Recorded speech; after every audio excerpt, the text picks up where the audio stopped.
신약성경 갈라디아서 1장 말씀입니다. 신약성경 갈라디아서 1장 1절에서 10절까지 말씀을 우리 한 절씩 교독해서 읽도록 하겠습니다.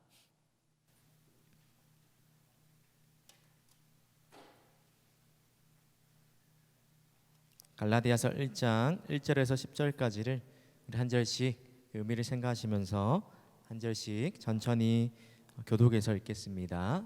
저부터 읽겠습니다.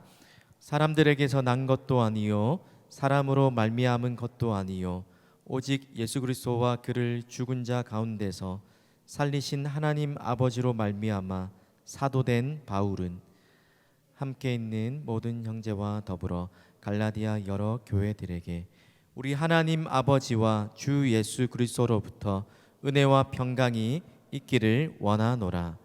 그리스도께서 하나님 곧 우리 아버지의 뜻을 따라 이 악한 세대에서 우리를 건지시려고 우리 죄를 대속하기 위하여 자기 몸을 주셨으니 영광이 그에게 세세토록 있을지어다. 아멘. 그리스도의 은혜로 너희를 부르신 이를 이같이 속히 떠나 다른 복음을 따르는 것을 내가 이상히 여기노라. 다른 복음은 없나니 다만 어떤 사람들이 너희를 교란하여 그리스도의 복음을 변하게 하려 함이라. 그러나 우리나 혹은 하늘로부터 온 천사라도 우리가 너희에게 전한 복음 외에 다른 복음을 전하면 저주를 받을지어다. 우리가 전에 말하였거니와 내가 지금 다시 말하노니 만일 누구든지 너희가 받은 것 외에 다른 복음을 전하면 저주를 받을지어다. 사람에게 좋게 하랴 하나님께 좋게 하랴 기쁨을 구하랴. 내가 지금까지 사람들의 기쁨을 구하였다며 종이 아니니라. 아멘. 네, 또 1월 한 주 첫 주 잘 보냈죠? 네, 1월도 벌써 한 주가 지나가서 또 둘째 주를 접어드는데 또 새롭게 한 해 하나님 앞에서 결심한 여러분의 결심들이 또 잘 지켜지고 또 그 믿음과 하나님 앞에서 또 기도한 그 제목대로 또 이번 한 주도 또 잘 살아갈 수 있기를 바랍니다. 네, 우리 옆에 있는 앞뒤 옆에 있는 사람들과 네, 인사를 한번 할 건데요. 유치하지만 네, 계속해서 인사하면서 또 저와 여러분도 조금씩 더 가까워지고 또 앞뒤에 있는 우리 지체들 앉는 거 보면 거의 맨날 앉는 그 자리에 앉잖아요, 맞죠? 그 자리에 앉는 지체지만 앞뒤 좌우에 있는 지체들 또 눈을 좀 더 넓혀서 우리 좀 더 교제의 폭을 넓혀서 환영하고 또 서로를 또 잘 알아갈 수 있는 그런 작은 그런 기회가 또 인사하는 시간이 됐으면 좋겠습니다. 유치한 인사법이에요. 자, 손가락 한번 내밀어 볼까요? 손가락을. 자, 손가락 한쪽만 내밀면 됩니다. 네, 저도 배운 건데, 자, 엄지로, 자, 옆에 앞뒤에 옆에 계시지 않는 지체들은 앞뒤로 한번 보세요. 우리 현태 형제는 뒤에 세 명이서. 자, 옆 사람 보면서 자, 엄지하면 뭐가 생각하세요? 맞았어요. 그렇죠? 따봉 최고죠. 자, 옆에 있는 사람 보고 우리 칭찬 보고, 네, 보고 그냥 뜬금없지만 한번 최고 해봅시다. 시작. 최고. 네. 그 다음에 손가락 두 개를 내밀어 주세요. 옆 사람 보면서 이거 하면 뭘까요? 승리, 빅토리 승리죠. 옆 사람 보면서 자, 흔들면서 승리하세요 한번 해봅시다. 승리하세요. 네, 네. 영혼 없이 하지 말고 한번 해봅시다. 자, 손가락 3개. 이건 뭘까요? 혹시 맞춰보세요. 네? 네? 네, 그렇죠. 좀 어렵죠. 2번을 번영시켜서 자, 승리하세요를 업그레이드 시켜서 자, 맞았어요. 센스가 있는데 세상에서 승리하세요라는 인사입니다. 자, 옆 사람이랑 시작. 세상에서 승리하세요. 자, 사하면 뭘까요? 사. 그렇죠. 자, 작은 하트 만들어서 낯간지럽지만 자, 사랑합니다. 네, 네. 마지막 자, 오 하면 어떻게 하면 될까요? 마지막 하이파이브. 옆 사람 양옆에 있는 앞뒤에 있는 사람끼리 오늘도 화이팅 하면서 박수 한번 칩시다. 오늘도 화이팅. 네, 유치하지만 네, 부산 정세 안 맞을 수 있지만 자꾸 해야 돼요. 이게 시간대가 점심 먹고 졸릴 때고 여기 뭐 꽉 막혔잖아요, 맞죠? 밖에 볼 수 있는 것도 없고 밀폐되어 있는 공간에, 그렇죠?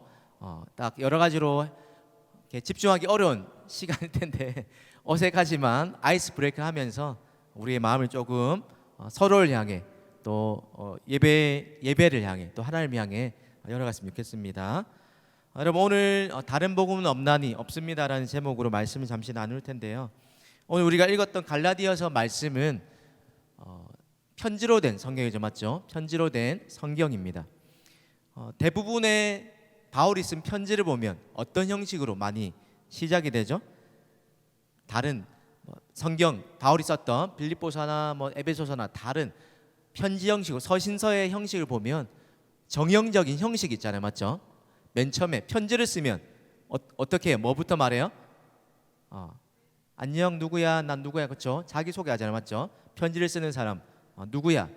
자기 자신에 대해서 소개하면서 그리고 또 인사말 잘 지냈어? 너 어때? 이렇게 간단한 안부 인사말을 묻고 그리고 본인이 하고 싶어하는 그 말을 편지의 형식으로 바울도 선신서를 쓰면서 그렇게 보내는 것이 관례예요. 그런데 오늘 우리가 읽었던 이 갈라디아서는 그런 일반적인 서신서는 조금은 분위기가 다른 그런 서신서, 편지로 된 성경입니다. 오늘 1절부터 보면 사도에 관한 사도 직분에 관한 설명을 바울이 시작하면서 편지의 서문을 엽니다. 사도직, 다른 편지에서는 바울과 실로아노와 하나님의 종, 자신이 하나님의 종이다, 자신의 신분과 정체성 하면서 어디에 있는 교회들에게 편지한다 이렇게 하면서 축복의 말, 또 그들을 기억하면서 마음이 묻어나는 인사말들, 감사거리들을 이야기하는데 오늘 갈라디아서는 조금 다른 분위기란 겁니다. 사도 직분에 관해서 자신의 사도 직분에 말하면서 1절에 이렇게 이야기하죠. 사람들에게서 난 것도 아니요 사람으로 말미암은 것도 아니다. 더 나아가서 예수님과 하나님 아버지로 내가 사도가 되었다라고 하면서 이 편지를 쓴 내가, 다른 서신서에서는 나는 종이 예수님의 종이다 이런 표현을 많이 쓰는데 사도라는 직분을 강조하고 있어요. 그럼 왜 사도라는 직분을 내세우고 이 사도직을 변호해야 했을까요? 바로 바울의 이 사도직에 관한 공격과 오해가 그 당시에 갈라디아 지역에 있는 교회 성도들에게 만연해 있었기 때문입니다. 그래서 다른 바울의 서신서와 다르게 시작부터 강하게 조금 센 어조로 이렇게 시작이 되고 자신의 사도직을 내가 사람의 뜻으로 세워진 것도 아니고 내가 되고 싶어서 된 것도 아니고 내가 사도가 된 그 배경과 권위는 예수 그리스도와 하나님의 부르심, 그분이 나를 태워서 사도가 되겠다라는 것을 분명하게 못을 받고 시작하고 있습니다. 그러면서 사도직을 이야기하는 또 다른 이유에 나오는 복음에 관한 이야기를 하면서 이 사도직에 관한 자신의 사도직을 향한 오해와 이런 잘못된 바울은 진짜 사도가 아니다, 참된 사도가 아니다, 여기에 대한 이것들을 종결을 지어야지 자기가 지금 하고 있는 갈라디아 교회 성도들에게 하고 있는 이 말이 권위가 있고 신뢰를 줄 수 있고 먹히게 된다는 겁니다. 그러면서 바울이 2절에 모든 형제 갈라디아 여러 교회들, 한 교회가 아니라 그 당시에 갈라디아 그 지역에 있는 수많은 교회들에게 편지를 하는데, 그러면서 3절에 이런 인사말을 먼저 하고 있습니다. 우리 하나님 아버지와 주 예수 그리스도로부터 은혜와 평강이 있기를 원한다. 오늘 바울이 말하고 있는, 바울이 변호하려고 있는 그것이 바로 복음에 가는 것인데, 여러분 이 인사말, 이 축복의 말을 하고 있는 이유, 바로 그리고 이 말 이후에 나오는 바울의 메시지와 이 3절의 서두의 인사를 연결 지어 볼 때 첫 번째로 우리에게 또 이 말씀을 통해 주시는 내용이 있다면 바로 은혜와 평강은 하나님 아버지께로부터만 주어진다는 것입니다. 오늘 후반절에 바울이 그토록 조심하라라고 우리에게 누누이 경고하는 다른 복음, 다른 복음이 절대로 줄 수 없는 것. 바꿔 말하면 하나님의 복음만이 우리에게 줄 수 있는 한 가지가 있다라는 겁니다. 그게 뭡니까? 은혜와 평강이라는 선물이라는 겁니다. 여러분, 은혜, 그레이스, 은혜 하면 우리가 뭘로 많이 알고 있어요? 은혜, 일반적으로 교회를 다니든 안 다니든 은혜라는 말을 많이 쓰잖아요, 맞죠? 이 은혜는 절대 뭐 잊지 않는다. 은혜를 여러분 어떤 의미로 알고 사용하고 있어요? 은혜라는 말을 들으면 어떤 뉘앙스가 느껴집니까? 받는 우리 편에서는 내가 자격이 있을까요, 없을까요? 자격이 없는, 자격 없음, 나의 자격 없음을 나타내고, 또 반대로 은혜를 베푸는 사람의 입장에서 보면 이 은혜를 베풀어 주는 사람의 그 사람의 풍성함, 그렇죠? 그 사람의 어떤 성격이나 어떤 그런 성품이 아주 후하고 사랑이 넘치고 인자하고, 그렇죠? 풍성함, 그런 것들을 대조해서 보여주는 것이 은혜입니다. 좀 더 쉽게 말하자면 자격 없는 우리에게 하나님의 사랑과 은혜를 전혀 받아 누릴 자격이 되지 않는, 그 자격을 갖추지 못한 우리에게 하나님이 무조건적으로 주시는 선물, 호의, 은혜. 우리 그때 최 목사님 통해서 룻기의 헤세드, 그렇죠? 헤세드라는 말을 많이 들었는데, 하나님의 신실하신 사랑, 변함없는 사랑, 그것을 말할 때 그러한 것들을 자격 없는 우리에게 주시는 하나님의 거저 주시는 선물, 그것을 은혜라고 이야기한다는 겁니다. 여러분, 이 세상, 그렇다면 이 세상은 어떤 세상일까요? 하나님은 우리에게 은혜를 주시지만 우리가 몸담고 살아가는, 여러분이 내일부터 다시 돌아가서 생활하게 되는 직장과 학교, 또 이 세상, 이 세상은 어떤 무엇이 특징을 이루는 세상입니까? 은혜와 반대되는 자격과 조건을 갖추어야 사람다운 대우를 해주는 세상이죠, 맞죠? 그래서 끊임없이 열심히 고3 때 뼈 빠지게 공부해가지고 대학 가면 조금 놀고 쉬울 줄 알았는데, 그렇죠?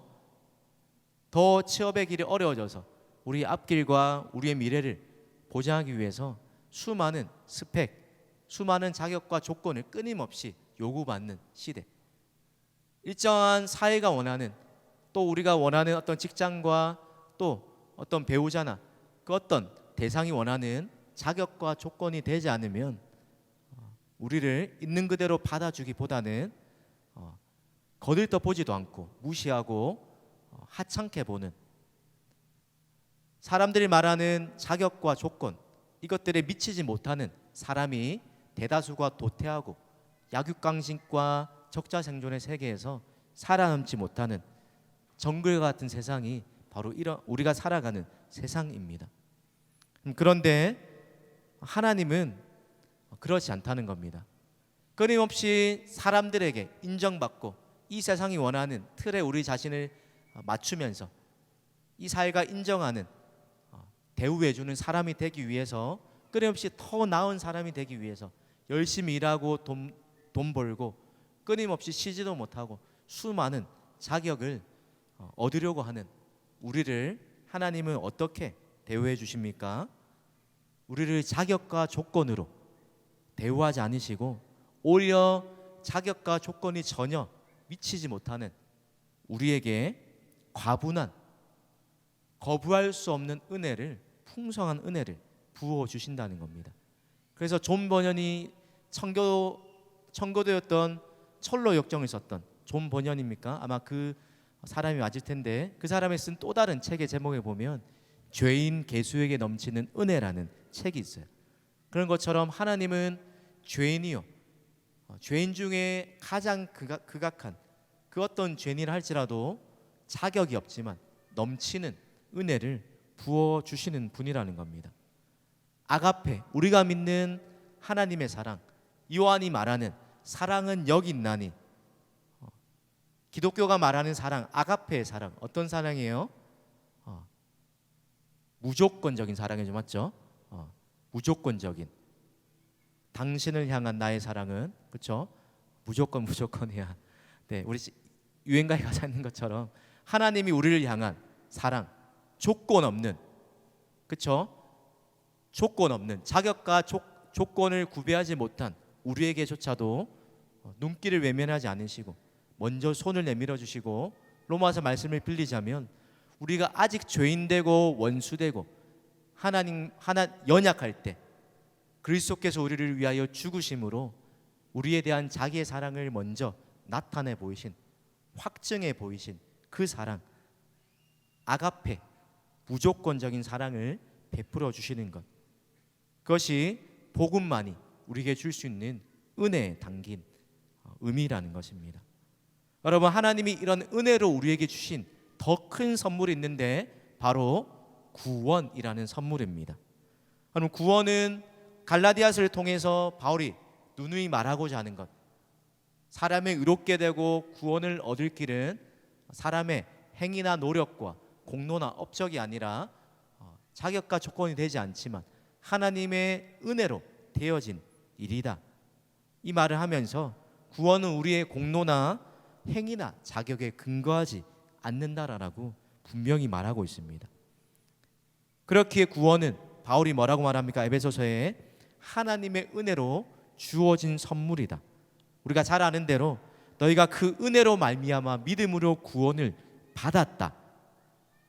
은혜로, 믿음이라는 통로를 통해서, 수단을 통해서 구원을 받지만 그 이전에 믿음을 주신 것도 하나님의 은혜가 선행될 때 이루어지는 일이라는 겁니다.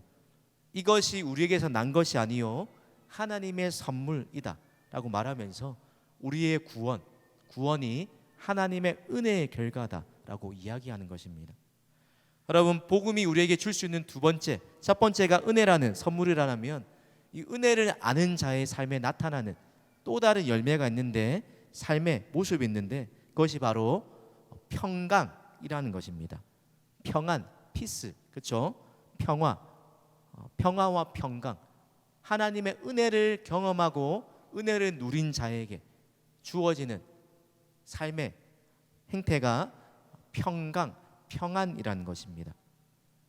그럼 성경이 말하는 평안, 이 세상이 말하는 평안은 다르죠, 맞죠? 이 세상은 전쟁이 없고 뭔가 외적인 조건이 내가 원하는 대로 되어지고 뭔가 잘 될 때만 그때 우리의 평화가 깨어지지 않지만, 그러나 하나님이 우리에게 주시고자 하는, 주시는 이 평강은 그렇지 않다는 겁니다. 환경과 조건과는 상관없는, 그것을 뛰어넘는, 바울이 빌립보에서 주 안에서 기뻐하라고 누누이 말할 때 말하는 것처럼 하나님이 우리에게 주시는 평강은 환경과 상관없이 우리 내적인 안정을 누리게 되는 상태. 또 다른 목사님이 이렇게 설명했어요. 평강은 하나님과 사람 사이, 또 사람과 사람 사이에 생겨난 온전한 관계 혹은 삶의 상태를 가리키는 말이다. 하나님과 죄로 인해서 우리의 관계가 깨어졌기 때문에 또한 동시에 사람과 사람 사이의 관계도 깨어지고 모든 것들이 어그러져서 우리의 삶에 참된 평강을 맛보기가 힘이 듭니다. 그런데 복음은 우리의 이런 조건과 환경을 뛰어넘어서 우리가 가난할 때든지 부할 때든지 슬플 때든지 즐거울 때든지 연약할 때든지 강할 때든지 그 어떤 것에 구애받지 않고 세상이 줄 수도 없고 알 수도 없는, 우리가 만들래야 만들어낼 수 없는, 우리의 노력과 행위로 결코 얻을 수 없는 하나님만이 주실 수 있는 참된 평안을 우리에게 준다는 것입니다. 사랑하는 여러분, 이 은혜, 이 평강을 어떻게 누릴 수 있습니까? 하나님의 은혜를 먼저 알고 경험하게 될 때 그 결과로 주어지는 것, 그것이 하나님이 주시는 평강이라는 겁니다.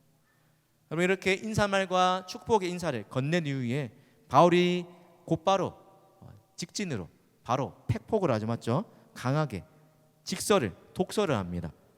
아주 강한 책망조로 갈라디아 교회 성도를 향해서 책망하는 말을 하는데, 오늘 그런 책망을 할 때마다 빠지지 않고 반복해서 나오는 단어가 있어요. 그럼 6절부터 9절까지 눈으로 한번 보세요. 6절부터 9절까지를 보면 매 구절마다 6절부터 9절까지 빠지지 않는 어떤 특정한 단어, 반복되는 단어가 있는데 그게 뭐죠? 네 글자로 다른 복음, 다른 복음이란 겁니다. 6절을 보세요. 다른 복음을 따르는 것을 내가 이상히 여기노라. 7절에 다른 복음은 없나니. 8절과 9절에 다른 복음을 전하면 저주를 받을지어다. 이 10절밖에 되지 않는 이 1장에서 4절에 4번이나 반복해서 다른 복음에 관해서 바울이 다른 복음을 받아들이고 있는 이 갈라디아 교회를 아주 강하게 책망하고 있어요. 그 이유가 무엇입니까? 6절 상반절을 보십시오. 그리스도의 은혜로 너희를 부르신 이를 이같이 속히 떠났기 때문이다. 이 갈라디아 교회 성도들이 이전에는 예수님을 몰랐다가 바울을 통해 복음을 듣고 그들의 삶에 회심, 방향을 하나님께로 돌이키고 그들의 삶에 세계관과 가치관이 변화를 경험했지만 그런데 이도 잠시 얼마 되지 않아서 속히 너무나 쉽게 변절했다는 겁니다. 여기서 떠나다는 말은 군사적이고 정치적이고 철학적인 의미를 담고 있는 단어인데 충성을 바꾼다라는 뜻이에요. 떠났다. 너희가 속히 떠났다.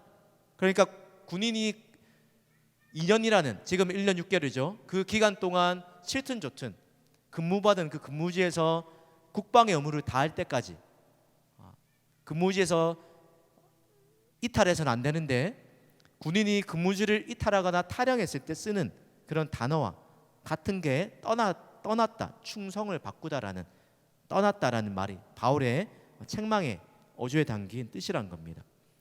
그러니까 군대를 탈영한 탈영병처럼 지금 갈라디아 교회 성도들이 속히 복음을 떠난 종교적인 변절자, 영적인 이탈자와 같다라고 말하면서 책망하고 있다는 겁니다. 여러분 지금 이 시대에도 바울이 살았던 그 당시뿐만 아니라 지금 이 시대에도 여전히 우리가 듣고 따르는 바른 복음이 아니라 다른 복음을 따르게 하는 유혹거리들이 늘 있다는 것입니다. 우리의 믿음을 어지럽히고 혼란스럽게 만들고 그래서 우리의 믿음과 우리가 받은 복음을 점점 희석시키고 변질되게 만드는 요소들이 우리 주변에 또 우리 안에 늘 도사리고 있다는 겁니다. 여러분 갈라디아 교회 안에 바울이 전한 복음만으로는 부족하다라고 말하는 사람들이 있었어요. 그 사람들이 바로 유대인 율법주의자들이었는데 예수를 믿고 이제 거듭난 이방인 갈라디아 교회 수많은 교회 성도들에게 이렇게 말합니다. 야, 너희가 지금 바울이 가르친 복음만으로는 부족해. 그것도 맞지만 그것에 더해서 우리가 가르치는 이것도 필요해. 이것을 해야지 너희가 하나님을 기쁘시게 할 수 있고 하나님께 인정받고 너희의 영생, 너희의 구원이 보장돼라고 가르쳤다는 겁니다. 그 사람들이 지키고 있었던 유대인으로서 구약 때부터 모세 때부터 물려받은 종교적인 전통, 음식법이나 할례나 나머지 수많은 지켜야 할 의식법들을 너희도 이방인인 너희도 유대인들처럼 의무적으로 지켜야 해. 그래야 하나님께 인정받고 하나님이 너희를 기뻐하시고 너희에게 구원을 주실 거야 라고 이야기했다는 겁니다. 복음만으로 부족하다. 하나님의 은혜보다 사람의 행위와 노력을 우선시하고 있는 것입니다. 복음의 뭔가를 플러스 알파해서 복음은 우리의 어떤 자격이나 조건이나 공로나 행위가 전혀 더해지지 않는 그런 것들이지만 이 다른 복음을 주장하는 사람들, 우리를 미혹해하는 사람들 어떻게 합니까? 끊임없이 더 나은 조건과 자격을 갖추어서 그럴듯한 좀 더 나은 사람이 되어야 네가 하나님께 사랑받고 인정받고 네가 바른 믿음을 가졌다라고 거짓되게 가르치고 있다는 겁니다. 그래야 네가 쓸모있고 가치 있는 사람이 되고 하나님께 들어줄 수 있다라고 속삭이고 있다는 것입니다. 사랑하는 여러분, 너희가 받은 복음 그것을 속히 떠났다라고 바울이 말할 때 우리가 잊지 말아야 할 것, 복음을 받는 것도 중요하지만 복음을 잘 지키고 받은 다음에 다른 복음에 넘어가지 않도록, 우리의 믿음이 변질되지 않도록 잘 지키고 누리는 것이 더 중요하다는 사실을 잊지 않기를 바랍니다. 우리가 받은 복음, 우리가 가지고 있는 성경적인 믿음을 잘 지키는 비결, 그것이 무엇입니까? 우리를 넘어뜨리고 찾아오는 수많은 거짓 교사들, 거짓된 세상의 가르침들을 조심하고 깨어서 분별하라는 것입니다. 바울이 로마서 12장에 우리에게 말하고 있는 것처럼 너희는 이 세대를 본받지 말고 하나님이 기뻐하시고 선하시고 온전하신 뜻이 무엇인지를 날마다 깨어서 영적으로 깨어서 분별하는 그 일이, 이 세대의 패턴, 이 세대의 가치관, 라이프 스타일, 유행 양식, 사람들이 이렇게 해야 성공한다라고 너의 삶이 행복할 거라고 말하는 끊임없는 다른 복음, 무엇이 바른 복음이고 무엇이 다른 복음인지를 분별할 수 있도록 끊임없이 영적으로 깨어서 분별하면서 살아가라는 것입니다. 그래야 다른 복음에 쉽게 넘어가지 않을 수 있습니다. 여러분, 저와 여러분을 이 복음에서 떠나도록 만드는 다른 복음, 여러분이 주일에 은혜를 받다가도 어떤 집회와 어떤 말씀과 하나님 뜻대로 살아야지라고 그렇게 굳게 결심한 이후에 또다시 돌아가서 주변 믿지 않는 사람들 속의 관계 속에서 그들이 대다수이기 때문에 그들이 말하는 세상의 어떤 유행과 가치관과 그런 것들 속에 여러분이 받은 복음을 떠나게 만들고, 이 복음만으로는 이 세상에서 살아가기 힘들어, 나는 실패자처럼 느껴지고 나는 이렇게 살다가는 내 인생이 도태되고 행복할 수 없어, 그렇게 속삭이는 거짓된 복음, 그런 것은 어떤 것들입니까? 여러분, 기독교 안에도 이런 다른 복음이 있죠, 맞죠? 긍정의 힘과 같은, 예수 믿으면 만사가 형통한다, 예수 믿으면 모든 것이 다 잘 풀린다, 아픔도 없고 슬픔도 없고 고난이라고는 전혀 없는 번영신앙을 가리키는 그런 반쪽짜리 진리를 가리키는 것들이 교회 안에도 다른 복음으로 여전히 남아 있습니다. 복음은 복된 소식, 예수님을 통해서 우리에게 가져다 준 복된 소식, 기쁜 소식을 말하는 것입니다. 로마 시대의 왕의, 로마 황제의 탄생이나 황제의 후계자가 태어났을 때 그것이 복음이라 느껴졌고, 또 왕이 전쟁에서 승리했을 때 복음이다라고 이렇게 선포했습니다. 여러분, 여러분에게 복음, 기쁜 소식, 여러분의 삶을 참되게 행복하게 하고 여러분의 삶에 기쁨을 가져다주는, 여러분이 이 소식을 들었을 때 나에게 참된 기쁨으로 느껴질 만한, 여러분이 복음으로 여기고 있는 그런 것들은 어떤 것입니까? 예수님이 우리에게 전해주신 십자가의 복음, 그것이 여러분이 붙잡고 따르고 있는 복음입니까? 아니면 세상의 수많은 예수를 믿지 않는 사람들이 말하는 것처럼 열심히 잘 믿고 예수 믿는 것도 중요하지만 그것만으로 부족해, 그거 외에 또 다른 것이 필요해라고 말하는 그것을 쫓아서 여러분도 예수님만으로 부족하다라고 그 사실에 넘어가면서 살아가고 있지는 않습니까? 오늘 다른 복음을 전하는 사람들의 특징이 10절에 이렇게 나와 있습니다. 다른 복음을 전하는 사람들의 그들의 동기가 무엇인지, 그리고 사람들이 왜 그렇게 다른 복음에 쉽게 현혹되고 넘어가는지를 10절에 이렇게 설명합니다. 사람들에게 좋게 하랴. 사람들에게 기쁨을 구한다. 왜 쉽게 우리가 믿음을 떠나고 변절하게 될까요? 다른 복음을 전하는 사람들의 그 말 속에, 속삭임 속에 우리를 솔깃하게 하는 메시지들이 있기 때문입니다. 그게 뭐예요?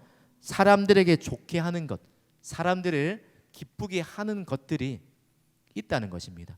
사람들이 듣기 원하는 말을 해주고 가려운 길을 긁어주고 대신 우리의 마음을 잘 이해해주고 우리가 원하는 것들을, 우리의 니드들을 채워주는 그런 것들, 그런 것들이 다른 복음의 속삭임 가운데 교묘하게 섞여 있다는 겁니다.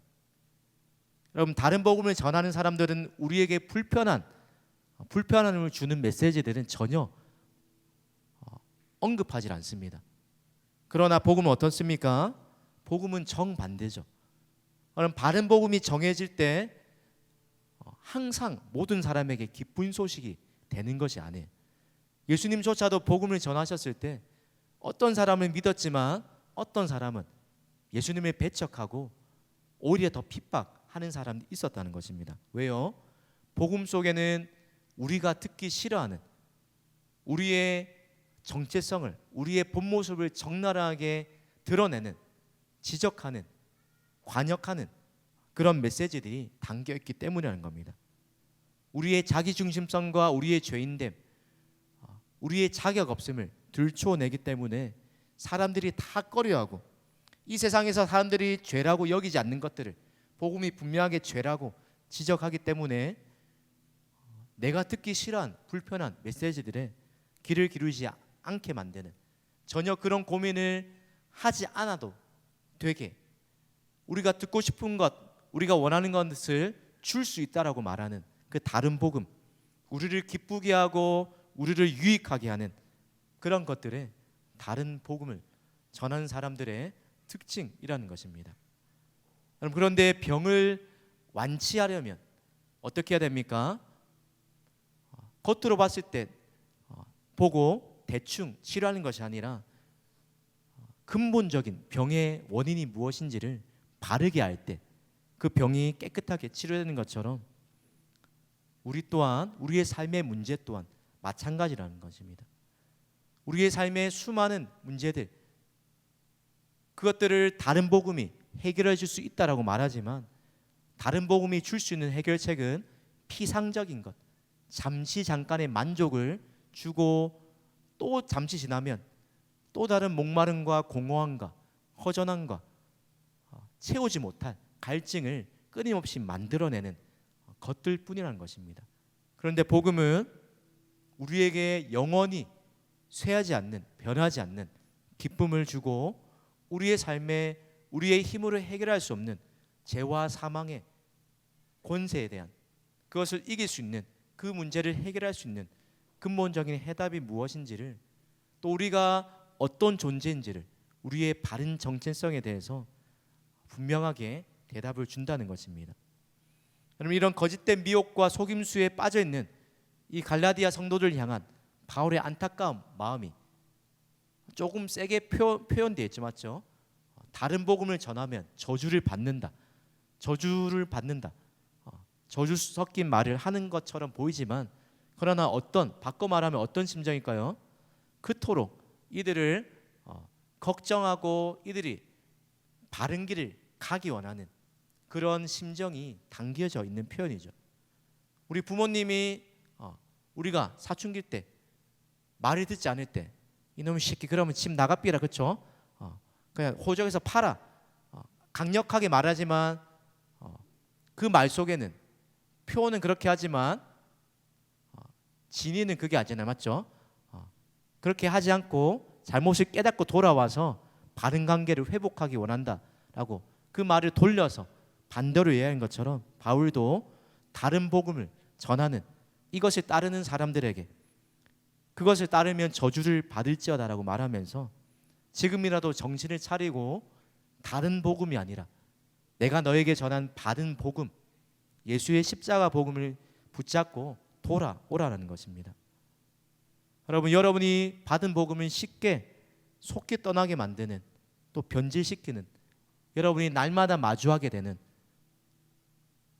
믿음과 또 현실 사회를 오락가락 만들게 하는 다른 복음의 속삭임들이 어떤 것이 있습니까? 외부적인 그런 것들 이전에 우리 스스로가 만들어낸, 내가 복음을 변질시키고 있는 것들은 있지는 않습니까? 나 스스로 예수만으로는 부족하다라고 생각하면서 교회에서는 교회가 가르치는 방식대로, 세상에서는 세상의 방식대로 그렇게 살아가고 있지는 않습니까? 오늘 다른 복음은 없다라고 말하고 있는 바울이 누구일까요? 오늘 10절 2절에 10절 이후에 나오는 자신이 어떻게 사도가 되었는지를 이야기하면서 이 갈라디아 교회 성도들에게 다른 복음에서 돌이키라라고 말하는 이 바울, 사도가 된 바울, 그도 이전에 다른 복음을 붙여차 살았던 사람이라는 겁니다. 예수 믿는 사람들을 똑같이 핍박해서 싸잡아서 다 잔멸하려는, 죽이려는 그런 종교적인 열심과 하나님 없이 살았던 사람이었습니다. 뿐만 아니라 외적으로 보면 남들 부럽지 않은 화려한 스펙, 남들에게 전혀 뒤처지지 않는 수많은 자격과 조건을 갖추고 있었던 사람입니다. 그런데 그의 삶에 변화가 일어났습니다. 그가 그토록 싫어하던, 잡아 주려고 했던 그 예수님을 그가 다메섹 도상에서 너무나 뜻밖의 만나게 돼서 그의 삶에 걸어가는 방향과 그의 가치관과 모든 것들이 변화되게 되었다는 것입니다. 그래서 바울이 어떻게 고백합니까? 내 주 예수 그리스도를 아는 지식이 가장 고상하기 때문에 내가 이전에 이 세상에서 인기와 명예와 돈과 학위와 이것들이 최고야, 이것들이 있어야 이 세상을 살아가는 성공하는 지름길이야 여겼던 이 모든 것들이 내 주 예수 앞에서 하나도 가치가 없는, 예수님 앞에서는 상대화되는, 예수님과는 전혀 비교할 수 없는 배설물처럼 여겨졌다라고 고백하는 사람으로 바뀌게 되었다는 것입니다. 내가 이때까지 붙들고 살았던, 나를 진짜 기쁘게 할 수 있을 거라 여겼던 그것이 복음이 아니라 나에게 구원과 소망을 주는 그 복음은 나를 위해, 나의 죄를 위해 십자가에서 내 대신 죽으신 예수님만이 복음이다라는 사실에 바울이 눈을 뜨게 된 것입니다. 그 예수님을 만난 경험과 예수님께 부여받은 이 사도의 직분을 가지고 갈라디아 교회 성도들을 향한 걱정과 사랑의 마음을 가지고 오늘 이 편지를 쓰면서 속히 너희가 떠났던 다른 복음에서 돌이켜서 원래 너희가 있던 바른 복음으로 돌아오라라고 호소하고 있는 것입니다. 그럼 오늘 바울이 말하는 복음 4절에 이렇게 소개합니다. 그리스도께서 하나님 곧 우리 아버지의 뜻을 따라 이 악한 세대에서 우리를 건지시려고 우리 죄를 대속하기 위하여 자기 몸을 주셨다. 그러면 이 4절 한 구절에 복음을 여러 형태로 소개하는데, 복음이 무엇입니까? 예수님이 저와 여러분을 위해서 하신 일, 그것이 복음입니다. 그것이 4절에 어떻게 나타나 있습니까? 하나님의 생명에서 떠나서 살다가, 그렇게 살다가는 영원히 죽을 수밖에 없는, 또 영원히 심판을 받고 멸망할 수밖에 없는 우리, 이 세상에서 하나님도 없고 소망도 없이 살아가던 우리를 하나님 곧 우리 아버지의 뜻을 따라 이 악한 세대에서 우리를 건지시려고 우리 죄를 대속하기 위하여 자기 몸을 주셨다. 예수님께서 우리 죄를 대신 용서하시기 위하여 우리가 절대 해결할 수 없는 이 죄의 문제를 해결하기 위하여 자기 몸을, 죄 없으신 예수님이 죄가 되셔서 우리의 모든 죄와 죄가 가져온 사람의 가장 큰 아픔, 또 사람이 절대 해결할 수 없는 문제, 죽음의 문제를 단번에 해결하셨다는 겁니다. 뿐만 아니라 예수님의 십자가로 이전에 우리의 과거가 어떠하든지 예수님의 십자가 안에서 이전 것은 지나가고 누구든지 그리스도 예수 안에 있는 자에게는 과거를 묻지도 않고 따지지도 않고 그 어떤 자격과 조건을 요구하지도 않으시고 예수 안에 있는 자, 예수의 공로를 의지하는 자, 그 자에게 새롭게 출발할 수 있는 새로운 소망과 또 구원의 영생의 소망을 가지고 이 세상을 살아갈 수 있게 하는 그 능력, 그 선포가 바울이 전하고 있는 바른 복음에 담겨져 있는 메시지라는 것입니다. 여러분, 다른 복음에 변제되지 않으려면, 우리가 받은 복음을 잘 지키려면 어떤 일이 필요합니까? 하나님의 은혜와 하나님을 아는 지식에서 날마다 자라가야 합니다. 그럼 명품과 짝퉁을 구별하는 그 방법이 뭐죠? 명품과 짝퉁을 구별할 때 화폐, 감별사하지 맞죠? 그 사람들이 끊임없이 위조 지폐와 진짜 지폐를 감별할 때 뭘 더 볼까요? 뭘 더 연구할까요? 가짜가 아니라 진짜 화폐, 그렇죠? 진짜 화폐를 계속 보고 있으면 이게 익숙해지면 위조 지폐가 어떤 건지를 단번에 알아챌 수 있다는 겁니다. 믿음도 마찬가지입니다. 우리가 끊임없이 다른 복음에 넘어가지 않을 수 있도록 우리를 붙드는 것, 한 가지 방법은 날마다 복음을 받았지만 예수 믿으면 죄 문제가 용서되고 천국 가고 끝이다. 천국 티켓 따놓고 이제 끝이다. 그게 다가 아니라 그게 복음의 시작이요. 그 속에 담긴 복음이 얼마나 높고 하나님의 사랑의 넓이와 깊이가 높이가 얼마나 크신지를 날마다 말씀을 통해서 알아가고 체험하는 것, 그것 외에는 우리가 다른 복음에 넘어가지 않고 변질을 막을 수 있는 방법이 없다라는 것입니다. 복음은 우리의 정체성이 무엇인지를 분명히 알려줍니다. 성경에 알려주는 우리의 정체성, 그것이 무엇입니까? 오늘 본문의 건짐을 받아야 하는 존재, 바꿔 말하면 우리 스스로 우리를 구원할 수 없는, 그 아무리 대단한 학식과 학벌과 능력과 돈과 지위와 명예와 인기와 힘과 능력이라 할지라도 사람의 문제, 죄와 사망의 문제를 해결할 수 없다는 것입니다. 죄를 용서받아야만 하는 죄와 하나님의 영원한 진노와 심판으로부터 건짐을 받아야 하는 전적으로 타락한 존재요, 우리의 힘과 노력으로는 죄와 사망의 권세를 이길 수 없는 전적으로 무능력한 존재가 저와 여러분이라고 성경은 우리의 정체성에 대해서 분명하게 못 받고 있습니다.